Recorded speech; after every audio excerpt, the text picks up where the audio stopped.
the Quran has to be proven, to be true rationally. So there's all these books written making rational proofs of why it's revelation. There's all these, because they needed to ground it in that. And so I think that's foundational to the understanding that you had to have faith and reason, and that component was so important. And also, there's no verses in the Quran where any coercion is mentioned about. The Quran states clearly in chapter 18, فَمَنْ شَاءَ فَلْيُؤْمِنْ وَمَنْ شَاءَ فَلْيَكْفُرْ. Whoever wants to believe, let him believe. It literally says, فَلْيُؤْمِنْ, let him believe. And whoever wants to disbelieve, فَلْيَكْفُرْ, let him disbelieve. And then the Prophet Muhammad, it was said to him, in the Quran, can you compel people to be believers?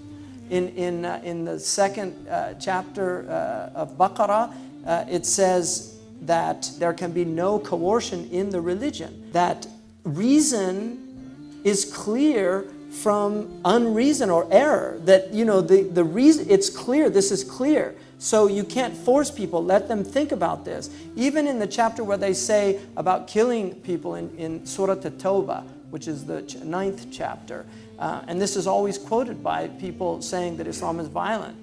It says to kill the polytheists wherever they are.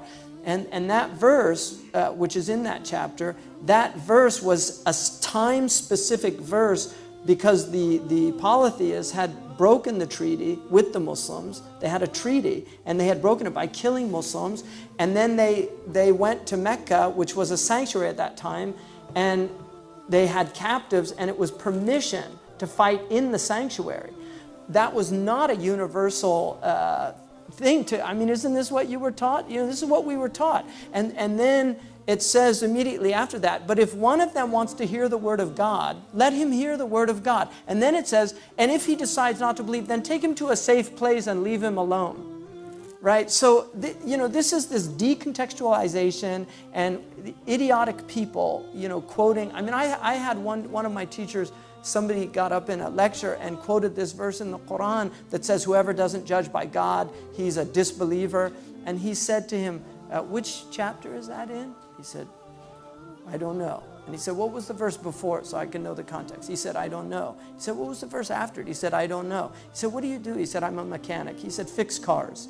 Like I said, these books are dangerous books. And you have to have a scholastic tradition that is able to navigate these meanings. So, the Prophet ﷺ nobody during his lifetime was killed for apostasy, nobody. And there are apostasy laws, just like in Catholicism. You can find in church canon law, you can find apostasy laws.